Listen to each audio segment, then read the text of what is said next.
local swell trackers, it's the weekend, and it is the 9th of June. And let's click in. Just wanted to show you the winds here.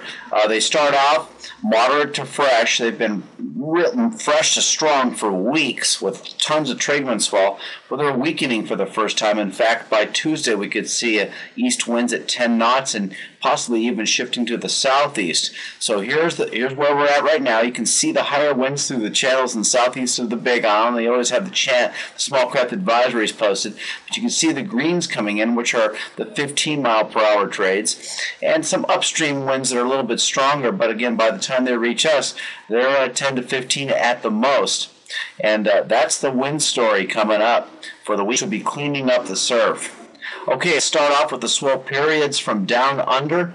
Here is Fiji right here. Here's the 15-plus foot swell, 15 to 18 foot at peak, local scale now.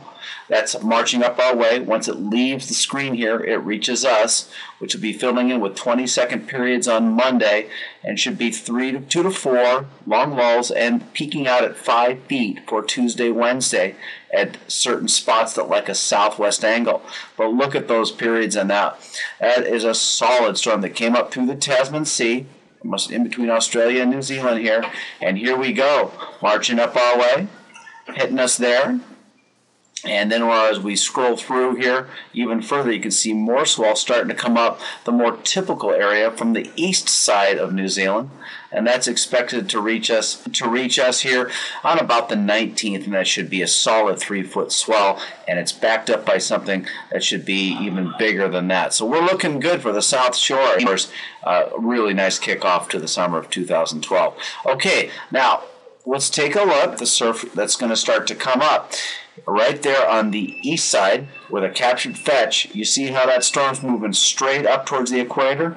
That one's going to be bumping us up. Tuesday the 19th, as I was saying, that should be minimum 3 feet. There's a chance that it will be higher. And then we've got a swell that kind of spins around. This is called the Fujiwara effect, where a couple systems actually revolve around the center, affecting each other. And that second fetch should be pumping us up at least 4 feet around the 21st. So we'll keep an eye on these as we go. Now we'll take a look at the North Pac, and here comes some 14-second periods from the west.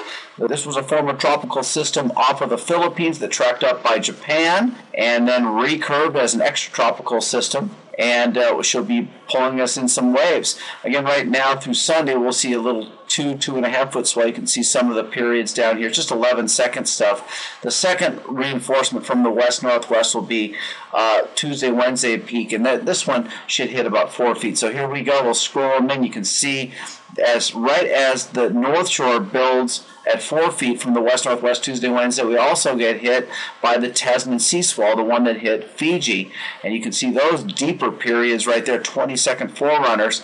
So there's going to be waves around the compass to spread those crowds out. Oh, yeah. Okay, let's take a look at some of those storms now coming. The one that's bringing us in the west swell is off the models. And we are looking at a couple systems, tropical systems coming off of Baja. We may see some east swell if those things pan out. There's a really big one coming up there right about a week. Keep an eye out.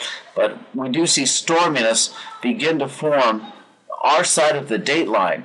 You can see it right there. Here comes the system down. It might bring us a little something, and then some really weird patterns going on. But in that mix, we should see something week after next. Taking a look at the jet stream up above, it's pretty broken up, but it is going to consolidate off of Japan and elongate out past the date line. That'll bring in some troughiness near the islands, as I was just explaining, and hopefully we'll see a little something. Look at that. It stretched all the way to California.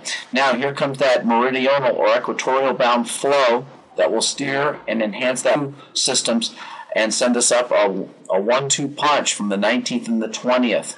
We typically don't see swell off the north branch. We need them off the southern branch. There's not really a whole lot left after those upcoming swells. But let's take a look at the surface charts now. This high pressure is sticking around, keeping our trades with us, but these low pressures bringing us in some waves are going to weaken it. There's an upper level disturbance coming this Sunday, Monday, off to our northeast. That'll be weakening the trade winds as that high kind of moves off. There's quite a few lows when you look at this. This is the guy bringing us in our waves for Tuesday, Wednesday. High pressures will try to reestablish to more normal patterns after that. But once again, the trade winds will be weakening thanks to that upper level disturbance off of Hilo.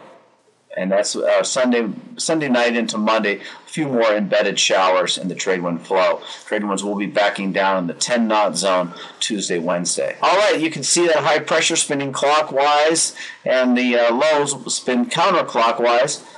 All in all, though, we're looking pretty nice. These clouds are that's just the intertropical convergence zone. We'll drill down here. You can see a very east-northeast flow to the trade winds. We'll have highs in 85, lows about 70. It's overall very dry right now, but that'll change Sunday, Monday. Not looking too bad as far as waves go as well. And there's your local swell tracker. Aloha.